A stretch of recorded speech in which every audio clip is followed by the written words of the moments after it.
Hello there guys, it's Stephen here, back with another video and back with a match reaction video, which feels absolutely lovely to say after all the political nonsense that we've had to deal with over the past few weeks in football. But before I dive into this very satisfying 2-0 victory over West Ham, I want to say thank you to one of my sponsors in this channel. My phone's buzzing away there, thank you phone.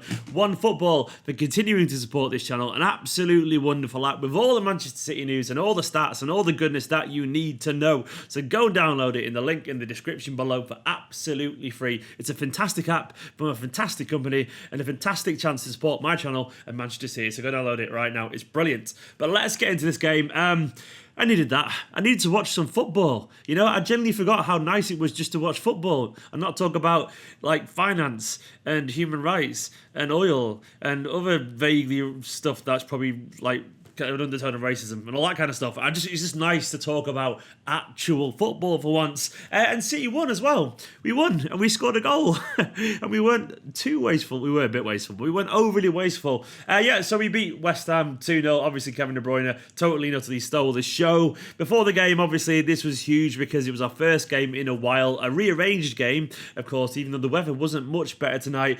But it was massive given the context of the club at the moment. All the away for nonsense and all that kind of stuff that's been hanging over the club, so we really needed to see a bit of reaction tonight, and we did largely get it. It was good to see the players up for it, and also it was big because of the break and all that kind of stuff. Pep talked a lot about how he needed some fluidity in the team and a little bit of rhythm ahead of the Real Madrid game, and he was happy that this game ended up being closer to the Leicester game because it gave the players a bit of fluidity. I wasn't expecting a perfect performance tonight, but I wasn't sure if we were going to lack a little bit of rhythm, but that didn't turn out to be the case. In terms of the actual team, the rumours of Sane being around weren't quite right, unfortunately. He wasn't involved in the squad at all. Hopefully he'll be involved in the weekend. But we did see the return of Mendy and Laporte to the starting lineup, which is really nice, and Gabriel Jesus in for Raheem Sterling. The first half, City came out really good. A really confident start, a good energy, plenty of closing down. KDB in particular was absolutely everywhere, and David Silva looked like a man refreshed in that first half too.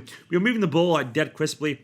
And basically, we pretty much dominated that first half. It started very early on where we should have been 1-up with Gabriel Jesus put 1-on-1 from a great David Silva free ball. And this was the start of what was a very poor night for Gabriel Jesus. I don't know why he didn't just shoot 1-on-1 all the time in the world. Tried to sit the keeper down, didn't, failed, messed up. And then he tried to do the same thing about 15 minutes in, and the ball fell loose to him, and he hesitated once again for a shot, and it was saved. In between that, Aguero had a wonderful little effort. There was a strong Kevin De Bruyne drive. We could have had a penalty. Aguero was manhandled in a slightly creepy way as well. Kind of like, you know, you went a bit low, mate. Don't kind of grab a bloke with that. It's a bit weird. We didn't get a penalty for that, but it didn't matter because we scored from a corner. Manchester City scoring from a corner. Rodri flicking on a Kevin De Bruyne cross. Despite Laporte's best efforts, it looked like it did go over the line. Rodri got a goal and Kevin De Bruyne got his 16th assist of the season. After that, we could have had a couple more. City were pretty good, but we basically saw the half out. And the second half was kind of really more the same. City were good, you know, we kind of controlled the game. There wasn't really, the tempo wasn't quite as high as it was in the first half. The players started to see it out. West Ham retreated into their own half, and City kind of dictated proceedings a little bit more simpler. There was still some lovely KDB moments. One pass to Walker just inside the second half kicking off was absolutely stunning. But that's Kevin De Bruyne in a nutshell, and he got a goal as well. With only half an hour left on the clock. A wonderful 1-2 with Bernardo, where he actually played a pass to Bernardo, then took it off Bernardo and fired it into the bottom corner. Before that, Bernardo came close and Pablo Zabaleta came on. Oh, Pablo, be still my beating heart. Pablo, I absolutely love that man. Genuinely, not the best player to ever play for Manchester City, not the most important, not the most skillful, but the man with the most heart. Even over Kompany, in my humble opinion. Humble, likeable, and an absolute Manchester City legend. It was great to see him on the Etihad pitch. After that, it was kind of really uneventful. Laporte came on for Stones as a precaution. Gabriel Jesus once again wasted a very good chance from an incredible Kevin De Bruyne pass. Then Kevin De Bruyne after that was back in his own area seconds later winning the ball. Ilkay came on for Kevin De Bruyne, and then Silva kind of went off holding his hamstring. Hopefully that's just, a minor kind of little thing and not serious, with Foden coming on. Individually, Ederson had basically absolutely nothing to do. Genuinely, it was an absolute stroll for him, and he was just there existing in his bored Ederson kind of way. Mendy, pretty decent at left back. He got forward really well. He looks fit now, Mendy, which is good. He looks confident. He looks like he trusts his body a lot more. It wasn't like a sensational night for Mendy, but he was solid. He was reliable, and he did a job on a very easy night. Laporte was Laporte. It's just so nice to see him back in the team. And even Otamendi looks a lot more at home alongside him. Those two look solid all night. I really liked Walker tonight as well. I thought Walker, even though he had very little defending to do, he used all that energy and pace he's got to really push forward. And there's a few times when he did Masuaku, which everyone did to be fair, and got forward, and he was good. It was a good performance, and the defenders were largely untroubled. Rodri got a goal, his third, which I think is now equalled his best ever tally as a midfielder, or has he broken his best ever tally? Either way, he's a goal scorer now. Well, a low kind of level goal scorer, but he scores goals, and it was a good header. He had very little to do, to be honest. He kind of dictated the midfield. City utterly kind of strolled West Ham's midfield, and Rodri was a big part of that. Silva, I thought, was pretty good, It looked like the break really helped him. He looked really kind of on it. He kind of faded a bit in the second half, I thought, but he was really dictating the play. There was a spring in his step as well at times. De Bruyne, what more can you say about the man? Sometimes I feel sorry for Kevin De Bruyne, because this team at the moment is so wasteful. It's so kind of... so annoyingly wasteful that you kind of think, imagine the assist he would have if he was playing with an actual clinical team, because tonight he created so many top-class chances, scored a goal, actually got an assist as well, and he was everywhere, genuinely fired up, running about, winning the ball in his own area, playing incredible passes with both feet, just being the complete and utter perfect midfielder. Seriously, he is the best midfielder in the world right now. I thought Bernardo was pretty good on the right. He had Masuaku on toast. Masuaku genuinely looked totally and utterly terrified every time we went near him. Bernardo had a good solid game. Aguero couldn't quite get the run of the green, but he was okay. He's okay, Aguero. It's not too bad. Gabi, very frustrating. It's hard not to kind of glance enviously at someone like Haaland when you see the goals he scored last night, and then you see Gabriel Jesus continue to be incredibly frustrating. I genuinely like Gabriel Jesus. I really think he's the kind of person every now and then can score a bunch of goals, but he does have these kind of nights far too often where he just seems to, I don't know, doubt himself. He doesn't seem to have this kind of...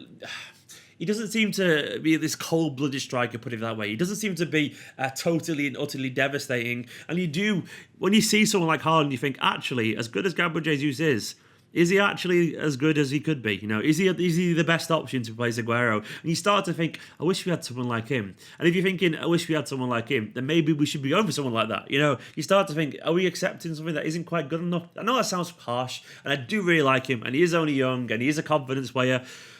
But sometimes it doesn't feel like finishing comes naturally to him, put it that way. It could have been that he just had one of those nights because he's not lacking rhythm. And I don't want to pull the guy down, but you do start to kind of pine for a striker. There just seems to be an absolute terrifying bastard. And what is wrong with that? Hopefully he'll get better with a few more games. Foden got a nice little 5-minute cameo. 5 minutes again. Foden, no football, seems to be the standard, which is unfortunate. He did play a nice pass when he came on as well. And he also tried a nice little back flick thing to Gabriel Jesus. Overall, though, it was an important game tonight. It was important just to get the players back in the rhythm of things. And I thought the players were good, honestly. I thought they were really, really up for it. I thought the pressing intensity was exceptional. I think Guardiola will be very happy. Yes, we were wasteful in goal yet again, but we didn't concede, and our heads never dropped, and the application was really good from the players. And I really like the crispness of the passing. I really like the fact that the players were pressing right until the very end. And I like that they clearly did care. Given everything that's going on around the club at the moment, and given what Soriano came out and said today, and I've also made a video about that as well. It'll be on screen somewhere or at the end, in the end board in a minute or so. So go watch that as well. But given that today, the players really had to turn up and just show that they're focused on the future of Manchester City. And they did that today. That's genuinely all that matters. It was a miserable day out there. Genuinely horrible weather. Not the kind of game you want to play football in. But the players were focused. I know West Ham are a really poor side at the moment. And it wasn't really a huge test of Manchester City's current form or anything like that. But given the recent context, given the fact that the Spurs game was so frustratingly annoying to watch, it was just nice to see the team score, actually take a chance or two, and actually not concede a goal, because it felt like we were about to watch Groundhog Day when the chances weren't going, but the team, they kept on going and they got a goal, and it was really nice to see. This wasn't a statement performance or anything like that, but it was the kind of performance that Guardiola needed to see from the players tonight. He needed to see that they were ready, he needed to see that they were up for it, and he needed to see that commitment, and that's what he got. Not a classic, the kind of game that you'll forget in a few months' time. You'll be like, oh, do you remember that West Ham game, and a cold, miserable, rearranged game on a Wednesday night? Like, who played that one? It'd be that kind of game. But sometimes those games are all you need, just a reassuring little performance. Anyway, guys, let me know what you thought of that game. As I said on other videos, bit of an announcement, and I'll do a proper video about this. I am going full-time with this channel. It's going to be my actual job, talking to you guys. I'm going to announce a load of new Patreon tiers. Any way you guys can support me on this channel will be absolutely huge. Even if it's just sharing these videos, telling friends to subscribe or whatever, it's all going to help. I'm going to give it an experiment for 6 months and see if I can make this work, because I would love nothing more than to make videos for you guys. There'll be more details on that for now. For now, I want to say the thank you to everyone who's commented on Twitter, on DMs and all that kind of stuff, so wishing me luck with this endeavour. It's going to be very, very interesting. Go and check out the rest of the videos. I look forward to reading all your comments, and I'll see you very regularly now. I'm going to see loads of videos coming up soon. Like, comment, subscribe in a bit.